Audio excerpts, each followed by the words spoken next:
Hello, ladies and gentlemen. Welcome to my next StarCraft 2 cast. I am Nanman here, and I'm bringing you some very exciting content for the LXG YouTube channel. Of course, this is week number 1 of the Legion.net Team League. If you guys aren't familiar, the Legion is actually a professional StarCraft 2 team. They have some, couple high-name players such as Avalo. Desro used to be on their team. He actually just left recently. But they are hosting a tournament, a clan war style tournament that is going to be featuring multiple divisions. The upper division that has teams in it such as Energy, such as Optics, such as Legion. And we are actually in the lower division. But that does not make these games any less epic. As you can see, it is quite back and forth so far. This is week number 1 of the Team League. We are LXG, of course, playing against SoV. And let's introduce the players here. Spawning over here in the upper right hand side, it is our light blue Protoss player from LXG. Of course, he has been able to swing the momentum back in LXG's favor to get it now to a 3-2 score right now. It is, of course, a best of 9. So first team to get 5 wins ends up winning. It is, of course, DaySixLXG. Now his opponent spawning over here in the upper left hand side from Team SoV, it is our purple Zerg player known as Bull. Now, of course, the way it works out is after every team ends up okay, last game, if you guys missed it, click on the screen here and you can go and check that out. But we did see Day6 end up winning in a PvP battle. And since SoV ended up losing that, it is, of course, their chance to go, okay, we're going to be sending out this player. This is the race they play. Then LXG goes, okay, you're sending out this player, and that's the race. We get to choose a map veto from the map pool, and then they get to go, okay, we're going to be choosing this map. Now, interesting thing to note, if you guys aren't really familiar with this map, let's basically talk a little bit about it. It is GSL's Calm Before the Storm. And as you can see, there is basically an expansion right in here, right in your natural. This is your natural. It's basically an in-base expansion, if you will. It's a lot like Crevasse, except for there's a full amount of mineral patches and geysers there. So we will be seeing basically a Forge first out of Day6, most likely going to be followed here by a, oh my gosh, he was going for offensive cannons, actually forced a cancel on that expansion there.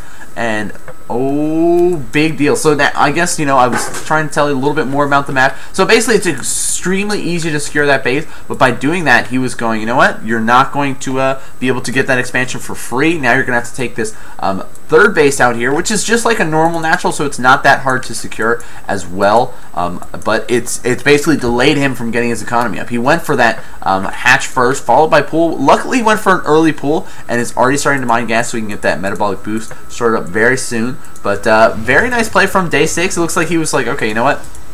I'm going to take my expansion as well, throw down 1 cannon, gate, and forge here while I take my expansion in that pocket natural there, and taking both simulators at the same time. Drone pops up here and gets blasted by that cannon. We might even see a quick third out of Day6. Now, it'll be tough though if he tries to play really risky like this. But you could be like, okay, you know what?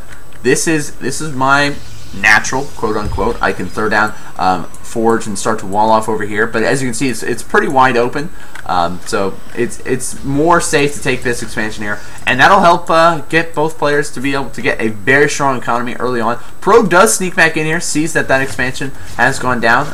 We'll see if he pops in here and does scout that base, but he does pop in here and get some good intel, seeing that metabolic boost is on the way. Does notice there are no drones mining from that Vespene guys right now, and look at this, he will be able to sneak in here and be able to see that this expansion is up. So very nice scouting intel from Day6, going, okay, I know exactly what you're up to. Your metabolic boost is on the way, you've got at least 1 set of lings out, and you have both your expansions being taken, so you're going for very quick third base here, which is very, very standard in the ZvP matchup when your opponent is going for, of course, a Forge Fast Expand. Now, even though he did have to get a little bit of a delayed expansion, timing works out pretty nicely of when his second expansion goes down. Now, when you see Warp Gate technology and Stalker coming out here for Day6, but his tech choice is going to be a Stargate here, which is going to be very cool. We'll see if he's going to open up with that Phoenix or Void Ray play. And Lings do actually leave that one drone alive. Again, this is like the hero scouting drone was able to force a cancel on a hatch, and now is going, alright guys, I did my job, now I'm going to come back and have a life of mining minerals. So we do see a robotics facility being added in here as well, so we might be getting this for maybe Warp Prism play, maybe some Immortals here, we'll have to wait and see. And Void Ray is going to be his basically choice to go. Now looks like Bull will be able to scout in here and be able to see something is being Chrono Boost. What is it? He does notice the Stargate play, and one of the cool features is, oh, he gets to scout all the tech, sees the Void Rays on the way, sees there is a Robo as well, but the Stalker will be able to clean up this one Overlord. But look at this, very quick response here. Already has that Evolution Chamber down. We'll see when he decides to throw down a Spore Crawler or two at these expansions. Followed up with Phoenix play now from Day 6. So only going for that one Void Ray, followed by a lot of Phoenix. Well, there's nothing wrong with that play. It's actually a very strong opening to help clean up Overlords as well as do some damage to the natural and third base here. And look, Overlords go, whoa, we really don't want to be out in the center, trying to bob and weave away from this Void Ray, but nope, he's not going to have any of that. Does see these two free Overlords and will target them down very, very quickly. Phoenix will come in here to help support this Void Ray as well, and they'll be able to clean that up very nicely, and that's actually going to be a very big deal. Early on, we do see Bull's now supply cap at 38 of the 38 he's allotted, trying to make 4 more Overlords, trying to get those Spore Crawlers up, but as of right now, his army supply is basically nothing. And he's got, you know, a couple Lings out, but most of his supply is in that worker count. But even that, you can see Day 6 is very much so ahead at 48 Harvesters and 16 army supply there. Is getting Mortals mixed in, does have Warp Gate technology finished up, but only sitting on 1 gate right now. It's really not that big of a deal to get more gates as of yet, but there he goes, grabbing those 3 more gates in here and just kind of flying around here with these Phoenix and Void Rays trying to do any sort of damage. But it looks like Mass Queen is going to be the tech choice of Bull to help deal with this, and a couple free more Overlords over here, and he's going to try to pull them all back to at least these Spore Crawlers so they're a little bit more defended. And this is another really big deal, sniping Overlords and just kind of being as annoying as possible, basically making sure Bull has no map control at all. He's basically going to be forced back into his base. He can't have Overlords out to look for any probes or pylons, see anything coming, can't have those Lings out because they'll be killed by that Void Ray. But upgrades now going to be coming out for Bull, getting that Lair tech, also starting that +1 missile tech. Did get a Roach Warren, so we might see him start to get those Roaches mixed in. And looks like Day 6 is getting that Warp Prism now, adding on a lot more gates and robotics facility here. So we'll see if he's going to opt for a third base after he goes for a little bit of what looks like a nice little scary time attack. Lings do pop in here, sees that cannon, sees those Immortal, and goes, oh, okay, you're going for Immortal tech. Now I know I really shouldn't be producing too many Roaches, but we're going to be seeing actually quite a lot of gates mixed in here. 6 gates for Day 6. And he's got to be careful with that one Warp Prism because there are these Lings here. But look at this. Phoenix going to come over here. Will be able to be cleaned up by this Void Ray. And Warp Prism, oh my gosh, the Warp Prism is scouted if Bull was paying attention to that, because that Void Ray decided to basically start attacking that one supply depot at that moment. But now he's got to be careful, though. There are these Spore Crawlers here, so it's going to be very tough to see what he deals with. Looks like he's going to be going for a double Immortal drop, which is going to be pretty scary to see how well it works out. Now he's got to be careful where he drops in. Like, these Spore Crawlers have good range, and there goes that double Immortal drop. Going to target down that Queen, and just going to start targeting down a Spore Crawler now. And it looks like he's not going to opt for any Warp Ins. He could Warp in, like, a wave of Zealots or two, but it looks like he's just going to kill off the Spore Crawlers and then lift up and fly on out of there. Which is actually going to be very nice to help if he sends those Void Rays and Phoenix on over there to help harass a little bit later. I mean, he could have had those in for support, and so when those Lings came in, that one Void Ray would have been doing a lot more damage. But it looks like Day 6 is just content going in and knocking out the front door here. There are a lot of Lings here, good amount of Creep Tumors, but like he's going to start to throw down a couple of these Spine Crawlers. Does have Spire on the way, but overall, he doesn't really have much to deal with this big push coming from Day 6 at the front of his base here. That Warp Prism has dropped down, unloaded those Immortals, and it now is in phase mode, so we can use it as a pylon to warp in. It's basically a much more defended forward pylon than just having a probe up there, because the only way that Bull will be able to take that pylon out is if he has Queens target that down. But he needs those Queens to target down things such as Void Rays, things such as those Phoenix, and doing a good amount of damage here, but it does take, of course, 2 Queens to be able to kill one Void Ray there if they're, you know, being able to single target that down. Now we do see Day 6 gonna just kind of posturing up here. He does have one Colossus now reinforcing over. Extended Thermal Lance is just now finished getting another Colossus and adding on more and more Void Rays. So he's getting basically a very, very scary Death Ball. And oh my gosh, those Lings run in there and go, oh, you have a Colossus already? What? Of course, he does have that Spire Tech, but it's going to be very, very tough. He does have a lot of resources saved up, though, so it looks like Bull's just going to opt for a counterattack here. It looks like he's been having a little bit of trouble with spending that economy. I don't know why he hasn't thrown down a Macro Hatch at this point, since he did get 3 bases very, very early. And what? No. Go in and at least look and see what's over there. He could have busted in here, but basically allowed all these Stalkers to run on back here. Mass cannons come, or mass pylon walls coming out with a couple cannons, warping it, a wave of Zealots to prevent these Lings from going anywhere. And now this basically counterattack that Bull was trying to do is completely useless here. Sure, they will take out maybe 1 Stalker, 2 Stalkers here, but look at this. Actually, that was a decent counterattack in the sense that, okay, I didn't do any significant damage with it, but I was able to pull all of your forces back, allowing him to get that Macro Hatch. He needs to keep up with these Larva Injects, though, so he can be able to spend a lot of his economy. Now going to reposition these Spine Crawlers, added on these Roaches. They do have +1 missile attack, but no Tunneling Claws. They do have that Glial Reconstitution, so they have much quicker speed, but adding in a couple of Mutas here.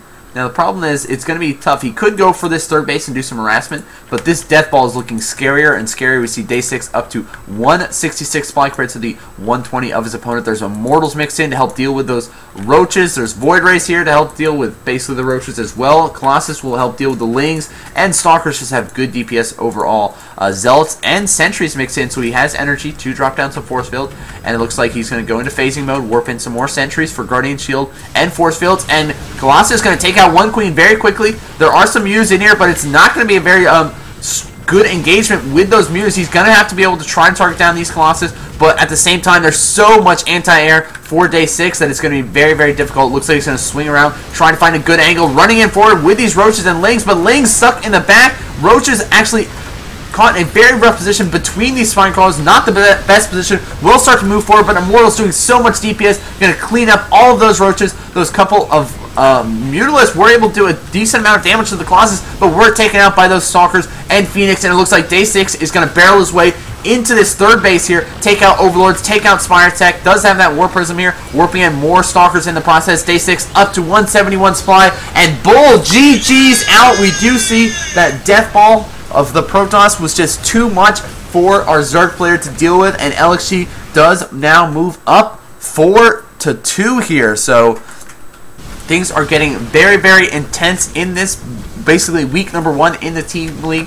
We do see that Day6 is 1 win away from getting basically an all kill here for LXG in week number 1. Now, there was a lot of Lings and Roaches still in the main base, but again, Bull had a lot of resources saved up at one point where he didn't get that Macro Hatch early enough, and I mean, he was really flustered with that Stargate opening, having to invest so much in all that static defense to help deal with it, and he had that Macro Hatch, or his basically natural hatch here, get canceled because of that offensive cannoning that we did see Day6 open up with. So it's basically, he's been basically flustered all game, trying to come back, claw his way back into a very comfortable position, and basically Day6 was able to take advantage of it and hit some very scary timing attacks here.